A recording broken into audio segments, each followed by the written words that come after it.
ఓం శ్రీం హ్రీం క్లీం గ్లౌం గం గణపతయే నమః వరవరద సర్వజనం మే వశమానయ స్వాహా. ఓం ఐం హ్రీం శ్రీం శ్రీమాత్రే నమః శివశక్త్యైకరూపిణ్యై ఓం నమః శివాయ.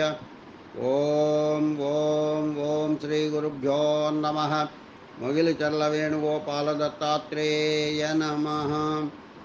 ఓం హయగ్రీవాయ నమః.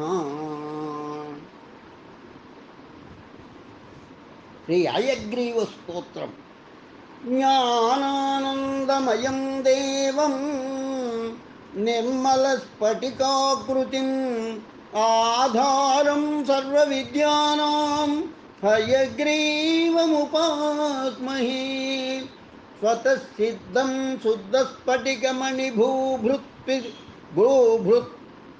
ప్రతిభటం సుధాసద్రిచీభిర్ద్యుతిభిరవదాత త్రిభువనం అనంతైశ్రయ్యంతైరనువిహిత ఏషాహలహలం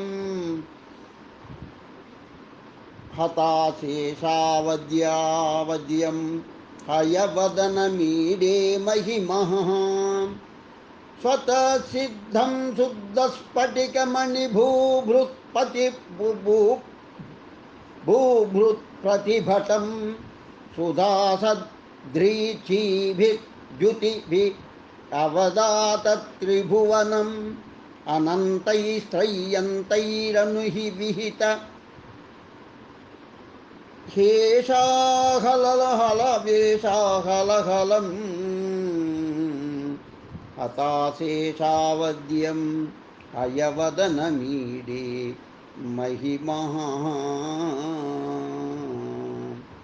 సమాహార సామ్నాం ప్రతిపదమృచాం దామయదుషాం లయ ప్రత్యూహానాం లహరి వితతిర్బోధజలధే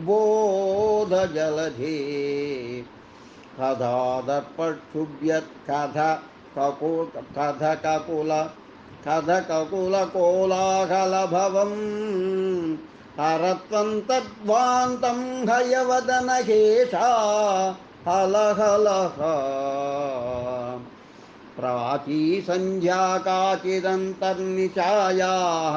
ప్రజ్ఞాదృష్టేరంజన శ్రీరపూర్వా వక్త్రీ వేదాన్ భాతుమేవాజివక్త్రా వాగీశాఖ్యా వాసుదేవస్య మూర్తిః విశుద్ధ విజ్ఞానఘనస్వరూపం విజ్ఞాన విశ్రాణన బద్ధదీక్షం దయానిధిం దేహభృతాం శరణ్యం దేవం హయగ్రీవమహం ప్రపద్యే.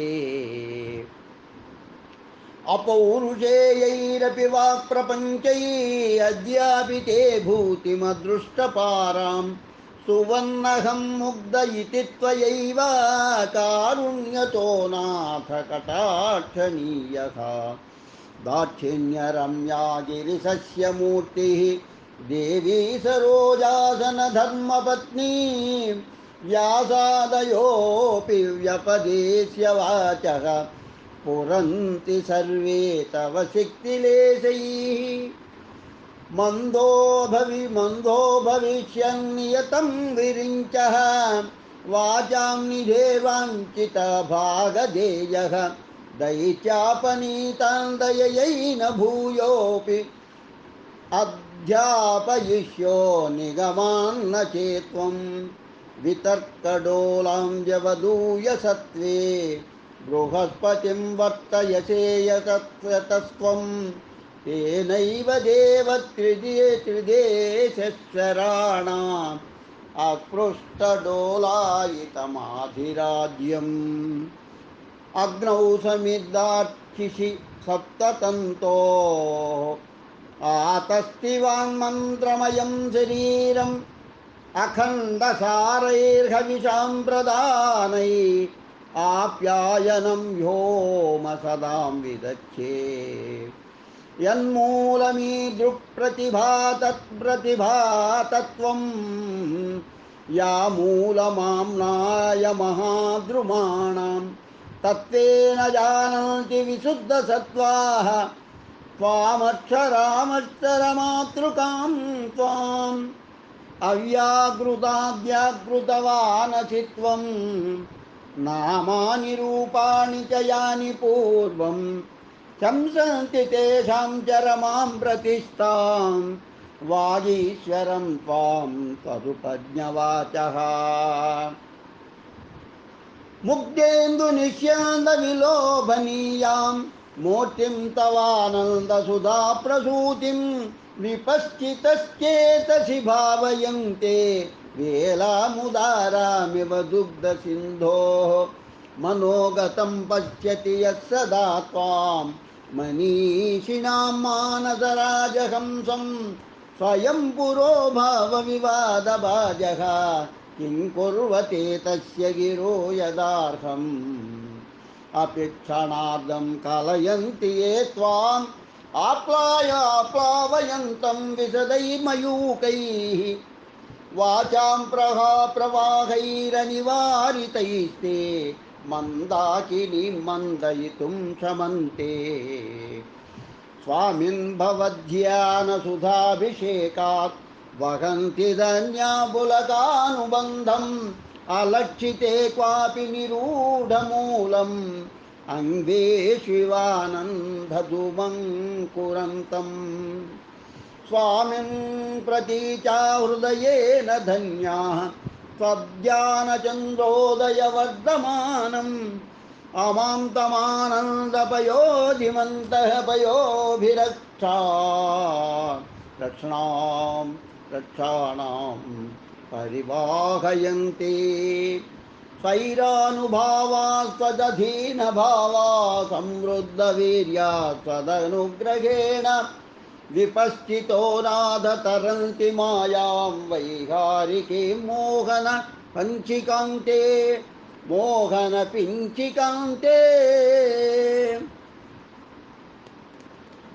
प्राज्ञर्मितानां तपसां विपाकाः प्रत्यग्रनिःश्रेयसम्पदो मे समेधिशीरं स्वपादपद्मे सङ्कल्पचित्ता चिन्तामणय प्रणामाम् विलुप्तमूर्धन्यलिपिक्रमाणा सुरेन्द्रचूडापदलालितानां त्वदङ्घ्रिराजीवरजःकणानां भूयान् प्रसादो मयि नाथ भूयात् परिस्फुरन्नूपुरचित्रभानु प्रकाशनिर्धूततमोऽनुषङ्गा पदद्वयीं ते परिचिन्महेन्त प्रबोधराजेव विभात संध्यां तत्किञ्जरालङ्करणोचितानां त्वयैव कल्पान्तरपालितानां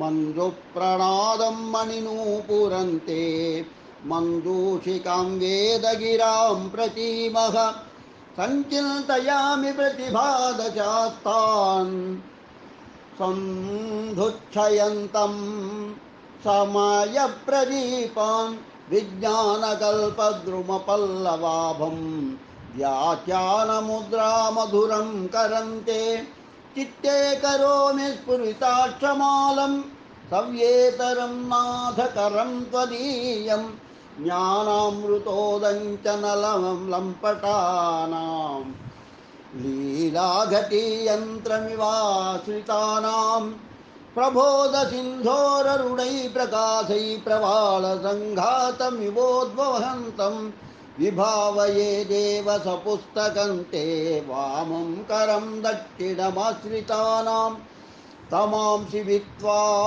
विशदैर्मयूकैः सम्प्रीणयन्तं विदुषश्च कोरान्निशामये त्वां नवपुण्डरीके शरद्घने चन्द्रमिव स्फुरन्तं दिशन्तु मे देव सदा त्वदीया दयातरङ्गानुचरा कटाक्षा श्रोत्रेषु पुंसाममृतं सरन्तीं सरस्वतीं संश्रितकामधेनुम् विशेषवित्पारिषदेषु नाथा विदग्धगोष्ठी समरङ्गणेषु जिगीषतो मे कवितार्किकेन्द्रान् जिह्वाग्रसिंहासनमभ्युपेयाः त्वां चिन्तयन् त्वन्मयतां प्रपन्नः तामुद्गृणन् शब्दमयेन धाम्ना स्वामिं समाजेषु समेधिषीय स्वच्छन्दवादाहवा बद्धसूरः नानाविधानामगतिः कलानां न चापि तीर्थेषु कृतावतारः ध्रुवं तव नादपरिग्रहायाः नवं नवं पात्रमहं दयायाः अकम्पनीयान्यपनीतिभेदैः अलङ्कृशीरं हृदयं मदीयं शङ्काकलङ्कापगमोज्ज्वलानि सत्त्वानि संयन्ति तव प्रसादात् व्याख्यामुद्रां करसरसिजैः करस व्याख्यामुद्रां करसरसिजैः पुस्तकं शङ्खचक्रे बिभ्रान् भिन्नः स्फटिकरुचिरे पुण्डरीके निषण्णः अम्लानश्रीरमृतविशदैरंशुभिः प्लावयन् माम् आविर्भूयादनगमहिमा मानसे वागदीशः वागर्धसिद्धिहेतोः पठत हयग्रीव संस्तुतिं भक्त्या कवितार्किककेसरिणा वेङ्कटनादेन विरचितामेतां दिति श्रीहयग्रीवस्तोत्रं सम्पूर्णम्। ॐ श्रीहयग्रीवाय नमः। ॐ श्रीहयग्रीवाय नमः।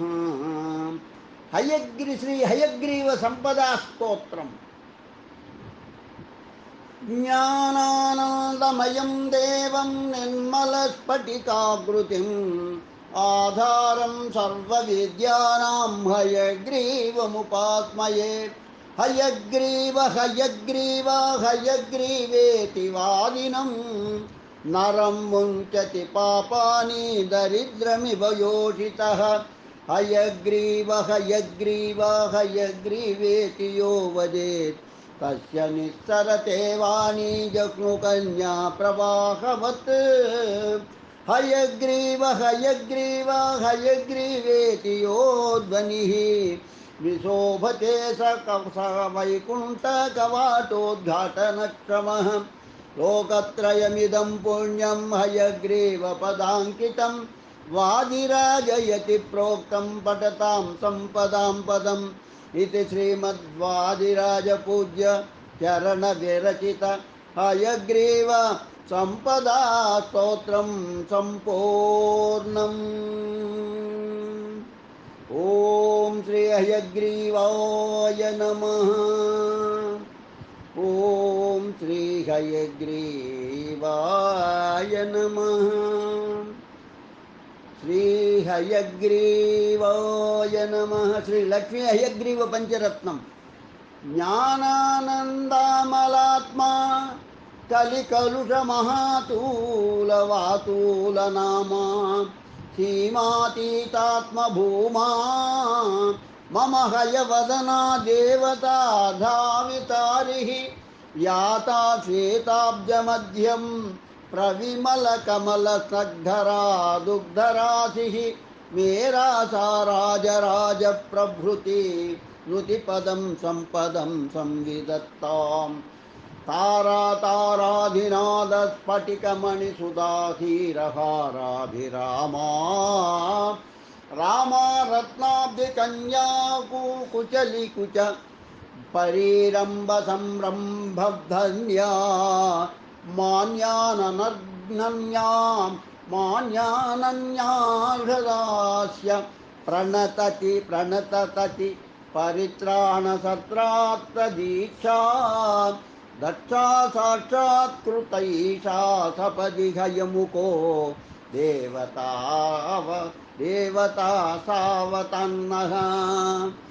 अन्तर्ध्वान्तस्य कल्यं निगमहृदयसुरध्वंसनैकान्तकल्यं कल्याणां गुणानां जलधिमभिनमद्बान्धवं सैन्धवास्यं शुभ्रां शुभ्राजमानं ददतमरिदरौ पुस्तकं हस्तकञ्जैः भद्रां व्याख्यानमुद्रामपि हृदि शरणं यां युदारं सदारं वन्दे तं देवमाद्यं नम मदमर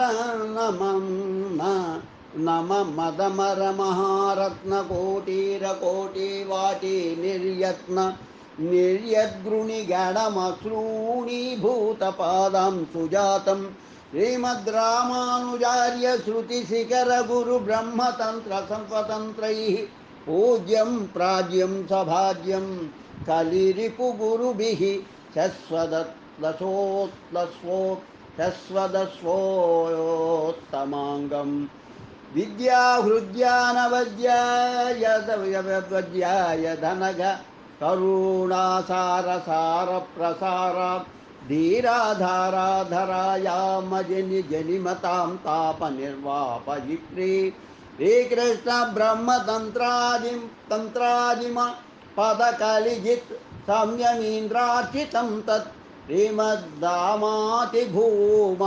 प्रदायतु कुशलं श्रीहयग्रीवनाम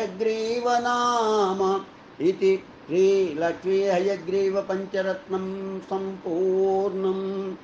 ॐ श्रीहयग्रीवाय नमः। ॐ श्रीहयग्रीवाय नमः। ओम श्री हयग्रीवाय नमः। श्री हयग्रीवस्तोत्रशतनाम स्तोत्रम्। ध्यानं ज्ञानानन्दमयं देवं निर्मलस्फटिकाकृतिम् आधारं सर्वविद्यानां हयग्रीवमुपास्महे। स्तोत्रम्।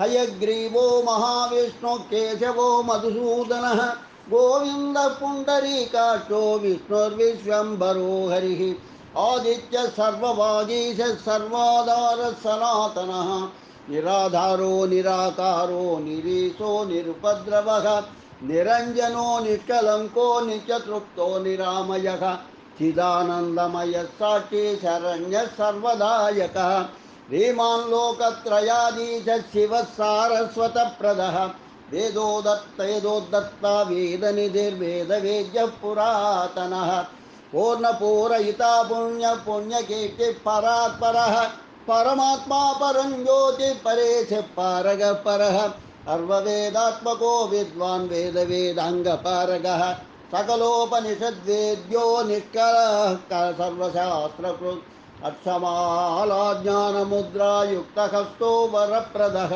पुराणपुरुषश्रेष्ठः शरण्यः परमेश्वरः शान्तो दान्तो जितक्रोधो जितामित्रो जगन्मयः जन्म मृत्युहरो जीवो जयदो जनाशनः जपप्रियो जपस्तुत्यो जपकृत्प्रिया कृद्विभुः जय श्रियोजितस्तुल्यो जापकप्रिय कृद्विभुः विमलो विश्वरूपश्च विश्वगोप्ता विधिस्तुतः विधिविष्णुशिवस्तुत्यः प्रशान्तिदशान्तिकारकः हेयप्रदक्षितिमयः प्रेयसां पतिरीश्वरः अच्युतोऽनन्तरूपश्च प्राणदः पृथिवीपतिः अव्यक्तोऽव्यक्तरूपश्च सर्वसाक्षी तमोहरः अज्ञाननाशको ज्ञानी पूर्णचन्द्रसमप्रभः ज्ञानदो वाक्पतिर्योगी योगेशः सर्वकामदः योगारूढो महापुण्यकीर्तिरमित्रः विश्वसाक्षी चिदाकारः परमानन्दकारकः महायोगी महामौनी मौनी च श्रेयसां निधिः हंसः परमहंसश्च विश्वगोप्ता विराट् स्वराट् शुद्धस्फटिकसङ्काशो जटामण्डलसंयुतः आदिमध्यान्तरहितः सर्ववागीश्वरेश्वरः प्रणवोद्गीतरूपश्च वेदाहरणकर्मकृत् फलश्रुतिः नाम्नामस्तोत्तरशतं हयग्रीवस्य यः पठेत् स सर्ववेदाङ्गशास्त्राणां पारगः कविः इदमस्तोत्तरशतं नित्यं मूढोऽपि यः पठेत् वाचस्पतिसभो बुद्ध्या सर्वविद्याविशारदः महदैश्वर्यमाप्नोति कलत्राणि च पुत्रकान् नश्यन्ति सकलाः रोगाः अन्ते हरिपुरं प्रजे इति श्रीब्रह्माण्डपुराणे श्रीहयग्रीवास्तोत्रशतनामस्तोत्रं सम्पूर्णम्। ॐ हयग्रीवाय नमः। ॐ हयग्रीवाय नमः। ॐ हयग्रीवाय नमः। ॐ हयग्रीवाय नमः। ॐ हयग्रीवाय नमः। ॐ हयग्रीवाय नमः।